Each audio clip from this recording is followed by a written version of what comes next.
At my work party, my girlfriend loudly said, "Nobody's holding you hostage, Lucas. You know where the exit is," in front of all my coworkers. So I walked straight to the elevator and left her there. That single moment of public humiliation became the catalyst for the most strategic decision I've ever made in a relationship.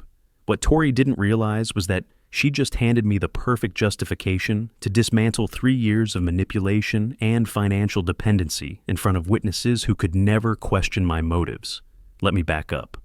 I'm Lucas, 26, back-end developer who just got promoted to tech lead at a mid-sized software company.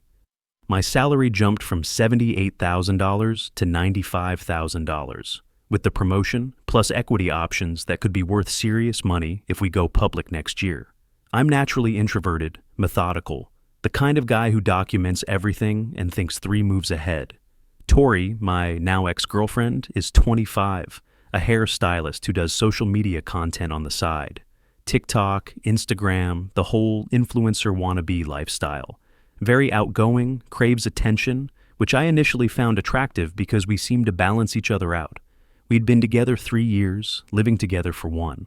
But there had always been these moments that made me uncomfortable. We'd be at bars and she'd touch the bartender's arm while ordering, whisper in the DJ's ear. That kind of behavior that crossed boundaries I thought were obvious in a committed relationship. Whenever I mentioned it bothered me, she'd roll her eyes and dismiss me completely. "You're being jealous," she'd say. "I'm just friendly. You know I'm an extrovert." After hearing that enough times, I started questioning myself. Maybe I was being controlling. Maybe I was the problem. So I stopped bringing it up and started documenting instead. Screenshots of flirtatious texts she'd leave open on her phone. Photos of her getting too close to other guys at parties. Nothing dramatic, just a pattern I was tracking in case I needed it later. The promotion celebration was supposed to be my moment. My team lead Ben organized this rooftop game night at his apartment building to celebrate my advancement to tech lead. This was huge for me. I'd been working toward this promotion for 2 years, putting in 50-hour weeks, taking on extra projects, proving I could manage both code and people. I really wanted my coworkers to see that my girlfriend was as awesome as I kept telling them she was. That was my first mistake. Ben's neighbor Miles showed up to help with the music setup. He's an indie musician, plays local bars around the city. The moment Tori saw him, she completely transformed. Suddenly she was touching his arm tattoos, laughing way too loud at everything he said, taking photos with her hand positioned on his waist like they were longtime friends. She started sharing inside jokes about the local music scene, acting like they had this deep connection, completely ignoring me standing right there. I felt my face getting hot, but I tried to stay calm and professional. These were my coworkers watching this unfold. When Miles went to grab more drinks, I leaned over to Tori and said quietly, "Hey, can we step outside for a second?" She didn't even look at me. "Why? What's wrong?" "Can we just talk real quick? Won't take long." Her expression shifted immediately. "Are you seriously doing this right now at your work thing?" I kept my voice low, trying to maintain some dignity. "I'm not doing anything. I just want to talk."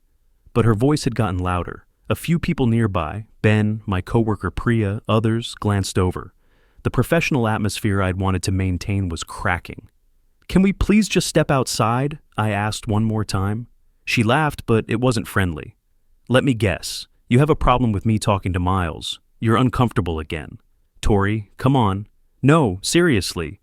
She crossed her arms, voice rising even more. "If me just existing and talking to someone bothers you this much, nobody's holding you hostage, Lucas. You know where the exit is." The music was still playing, but I swear the entire rooftop went quiet. Ben froze mid-conversation. Priya's eyes went wide. Other coworkers pretended not to stare, while clearly listening to every word. I stood there for exactly 10 seconds, running a quick mental calculation. This wasn't the first time she'd dismissed my feelings. It wasn't even the 10th time, but it was the first time she'd done it publicly, in front of my professional network, at an event celebrating my career advancement. That's when something clicked. She'd just given me the cleanest exit strategy possible, with witnesses. I put my drink down, looked directly at her, and said calmly, "Thanks for being clear about that." Then I walked to the elevator and left. Didn't look back, didn't make a scene, just left. The elevator ride down gave me time to think strategically. Tori had no idea what she'd just triggered, but I did. She'd publicly dismissed me at my own celebration, told me to leave in front of people whose respect I needed for my career. That wasn't just relationship drama. That was professional humiliation with witnesses. I went back to our apartment and methodically packed a bag. Laptop, work clothes, essential documents, the external hard drive where I kept backup files of everything important. Then I called my buddy Marco. Marco is 33, works as a paramedic, owns his own place, and has been telling me for years that Tori didn't respect me. He picked me up within an hour, and I've been crashing on his surprisingly comfortable couch since that Friday night. Tori got home around 2 a.m. and immediately started blowing up my phone. "What are you doing? This is ridiculous. Come home. You're destroying everything over one comment." I responded exactly once. "I'm just doing what you said. You told me I wasn't being held hostage and the exit was right there, so I left." Over the weekend, her friends started texting me, saying I was being dramatic, that she didn't mean it literally, that I was throwing away 3 years over nothing. Even my mom suggested maybe I should have tried talking it through first. But here's what kept running through my mind. The relief I felt walking into that elevator was stronger than any sadness, and that told me everything I needed to know about the relationship. What Tori didn't understand was the strategic position she'd put herself in. See, as a back-end developer, I'm naturally good at systems thinking. I analyze dependencies, identify single points of failure, and plan for contingencies. And our relationship had created some very interesting dependencies that she'd never bothered to consider. Our apartment lease had both names on it, but I'd been paying 70% of the rent because I earned more. All the utilities were set up under my name and auto-charged to my credit card. Internet, electricity, gas, water, trash service. The car insurance had her as a secondary driver on my policy because it was cheaper than separate coverage. Our phone plan was a family plan under my account. Netflix, Spotify, Hulu, Amazon Prime, all tied to my cards. Tori's income was inconsistent. Hairstyling brought in maybe $2,400 a month on good months, less during slow periods. Her social media content generated maybe $300 to $800 monthly, depending on sponsorships and views. She was living a lifestyle that required my $95,000 salary to maintain, but she'd never acknowledged that dependency. Monday at work, things started shifting in ways that confirmed I'd made the right decision. Ben pulled me aside during our coffee break. "Hey man, I need to say something. The way Tori talked to you Friday night wasn't okay. Everyone heard it. You handled it way better than most people would have." Then Priya sent me a Slack message. "I thought you were going to stay and take it. When you walked to that elevator, I literally thought, finally. You deserve better than that." It hit me that my coworkers had been seeing what I'd been making excuses for. The pattern was obvious to everyone except me. But Tori wasn't going down quietly. She started posting on Instagram a series of black and white stories with captions like, "3 years gone over one small argument. He abandoned me when I'm struggling with my mental health. Sometimes the person you think will always be there just walks away." The implication was clear. I was cold, emotionally abusive, wouldn't let her be herself or have male friends. She was painting herself as the victim of a guy who randomly abandoned her over nothing. That's when I realized she'd made a critical error. Some of the people from the rooftop party followed her Instagram, and they weren't going to let her rewrite history. Priya commented on one of the stories before screenshotting it. "Tori, I was there. You told him he wasn't being held hostage and to find the exit if he had a problem in front of his coworkers. He just did exactly what you said. Don't twist this." Ben commented on one of her actual posts that she'd forgotten to make private. "Just to be clear, Lucas didn't make a scene. You were the one who raised your voice in front of everyone. Don't rewrite what happened." But the comment that really shocked me came from Miles, the musician she'd been flirting with. Under one of her posts about her toxic ex-boyfriend, he wrote, "Don't know if this is about Lucas, but from an outside perspective that night, he politely asked to talk privately. You're the one who started yelling, also flirting with someone else while you're there with your boyfriend, then calling him insecure when he's uncomfortable. Not a healthy vibe." Tori deleted the stories within hours, but screenshots had already spread through our mutual friend groups and somehow through my company's social circle too. The narrative she was trying to build collapsed before it could take hold. Meanwhile, I was implementing phase 2 of my strategy. I called my bank and requested a new credit card number, which meant all those auto payments tied to my old card would bounce. I wasn't being vindictive. I was simply stopping payment for services I no longer used. She was in the middle of a live stream when the internet cut out. She texted, "Did you seriously cut off my internet? That's so petty." I sent one response. "I stopped paying for services I don't use anymore. Adults pay their own bills, Tori." Then I removed her from my car insurance policy. Her solo coverage quote nearly doubled from $140 monthly to $267. She'd never realized how much money she saved being on my policy. "You're making things financially hard for me on purpose," she texted. I didn't respond. I was documenting everything instead. By Wednesday, I got an email from our landlord about the lease renewal. I informed him I was moving out and wouldn't be renewing. I'd pay my contractual obligations until the lease ended, but after that, Tori would need to find a roommate, pay full rent herself, or move. Her problem now, not mine. The beautiful thing was, I felt zero guilt about any of this. Every time I started to feel bad, I remembered her saying, "Nobody's holding you hostage," in front of my coworkers at my own celebration, and any guilt evaporated. Marco had been incredibly supportive throughout this process.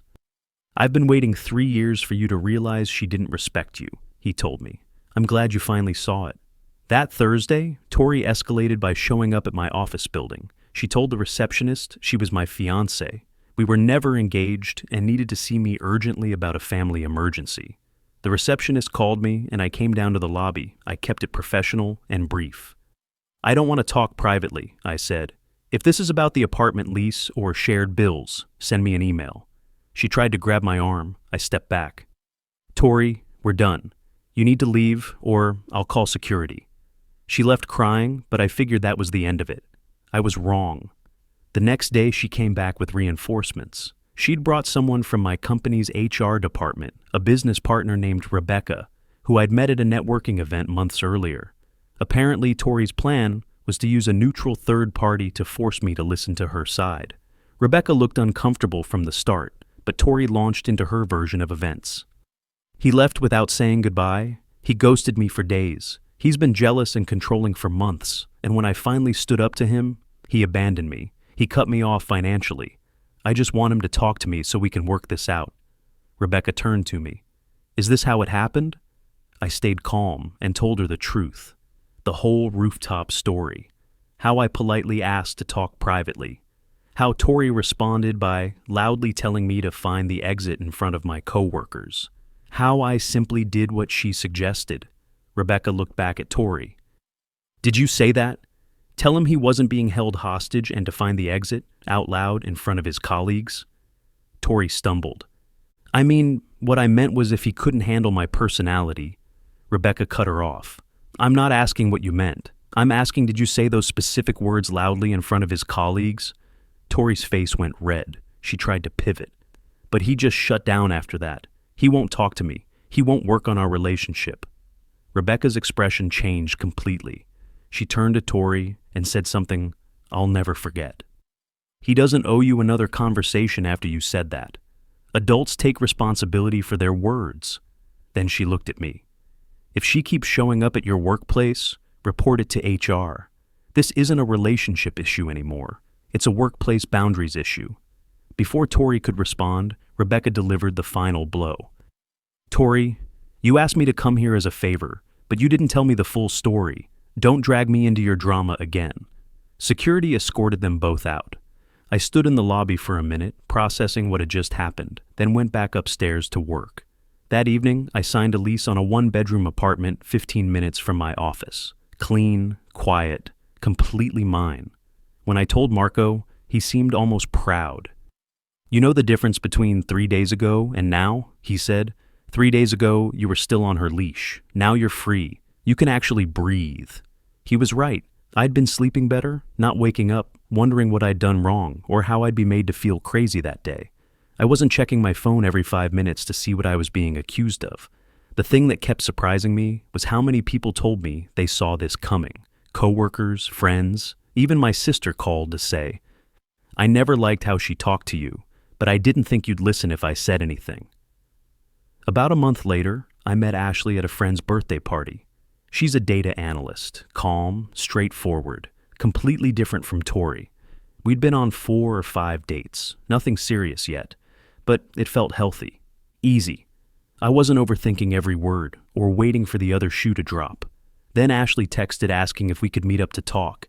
The message had that tone that made my stomach drop. We met at a coffee shop near my apartment. She looked uncomfortable, wouldn't make eye contact. "I need to ask you something," she said.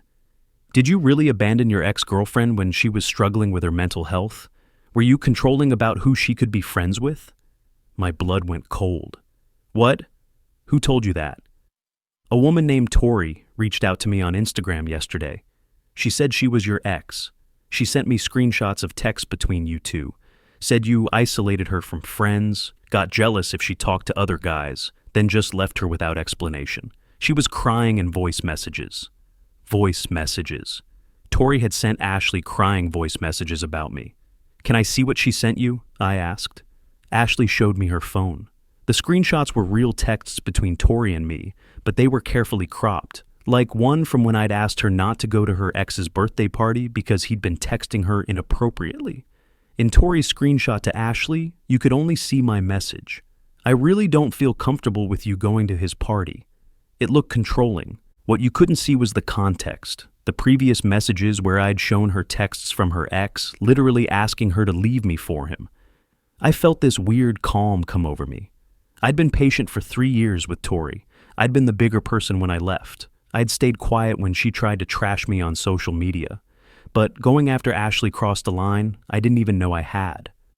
"Ashley," I said, "I'm going to tell you exactly what happened. Then I'm going to make sure Tori never does this again." I told her everything. Then I pulled out my phone and showed her what I'd never shown anyone.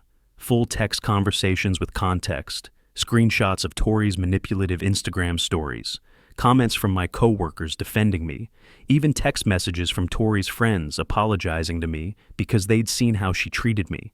Ashley's expression changed as she scrolled through everything. "Oh my God, I'm so sorry. I should have asked you first." "No," I said. "You did the right thing. If someone's ex reaches out with warnings, you should listen. I'm glad you're careful, but now I need to deal with this." That night, I did something I never thought I'd do. I made a detailed Instagram post. I didn't name Tori, but I didn't have to. PSA: if my ex-girlfriend contacts anyone I'm dating or friends with to warn them about me, please know. 1. I have screenshots of the full context of any cropped texts she might show you. 2. Multiple witnesses can verify what actually happened. 3. I left because she publicly told me to, after I asked to talk privately about something that made me uncomfortable. 4. Trying to sabotage someone's new relationship months after you told them to leave isn't concern, it's harassment. I've been quiet out of respect for what we had, but interfering with my life after we've been done for months crosses a line. This is your one warning. Then I tagged every single person who'd been at the rooftop party. Within an hour, people started responding. Ben commented, "Can confirm every word. Priya, receipts don't lie," and so on. The next morning, I woke up to my phone blowing up. Tori had seen my post and responded with her own. It's sad when people rewrite history to make themselves the hero. I tried to warn someone about concerning behavior, and now I'm being harassed by him and his friends. This is exactly the controlling behavior I was worried about. But the comments on her post weren't what she expected. My coworkers, people from the rooftop party, even some of her own friends called her out. "Girl, I was there. Stop lying. You told him he could leave and he left. Now you're stalking his new girlfriend." "Tori, I know we're friends, but this isn't it.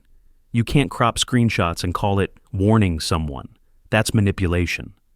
My favorite comment came from Miles. "Just so everyone's clear, I'm the guy from the party she was flirting with. She never mentioned having a boyfriend. When he politely asked to talk privately, she told him to leave in front of everyone. Now she's playing victim. Take accountability." Tori deleted her post within 3 hours, but screenshots had already spread. Then came the fallout I didn't expect. Tori's TikTok account, where she had 50K followers, started getting comments about the drama. Someone posted a stitch of one of her videos with the caption, "POV, you told your boyfriend nobody's holding you hostage, so he left. And now, months later, you're trying to sabotage his new relationship. It got 200,000 views. Her comment section became unmanageable. She had to turn off comments on all her posts. Ashley and I met up again that Friday. "I'm really sorry I doubted you even for a day," she said. "You didn't doubt me. You did due diligence. That's smart. Where does this leave us?" She smiled. "I've met your ex. She seems exhausting. You seem like someone who just wants peace. I'm interested in the person who walked away from drama, not the person trying to create it." As for Tori, I heard through mutual friends that she had to private all her social media accounts and take a break from posting. The backlash was affecting her content creation income, her main source of revenue beyond the hairstyling. Part of me felt bad about that. The rest of me remembered her sending crying voice messages to Ashley, trying to destroy something good before it even started. Tori wanted to see me get angry. She finally did. And now she knows exactly what happens when you push someone with better strategic thinking and professional networks too far. Today, I'm sleeping fine in my quiet apartment. Ashley and I are planning a hiking trip next weekend. Work is great. My promotion is going well, and my team respects me more after seeing how I handled the situation. Marco is teaching me his famous chili recipe, and Tori is finally completely out of my life. Best decision I ever made was walking through that exit, she pointed out. Second best decision was making sure she couldn't follow me through it. The financial impact alone was devastating for her. Rent jumped from $1,610 to $2,300 monthly. Car insurance doubled from $140 to $267. All utilities and streaming services canceled, totaling another $180 monthly. Phone plan terminated at $85 monthly. Total monthly increase approximately $1,102. Her inconsistent income of $2,400 to $3,200 couldn't sustain the lifestyle I'd been subsidizing. But the social media backlash cost her even more. Lost followers, canceled brand partnerships, damaged reputation in the local influencer scene, estimated monthly loss $800 to $1,200 in content revenue. Meanwhile, my career trajectory improved. The way I handled the situation earned respect from colleagues and leadership. My next performance review included commendations for grace under pressure and professional boundary management. Sometimes the best revenge is simply refusing to be someone's financial and emotional support system after they publicly humiliate you. Tori learned that actions have consequences, and I learned that walking away with dignity is the most powerful response to disrespect. The math was simple. She told me I wasn't being held hostage, so I left. Everything that followed was just natural consequences of her choices.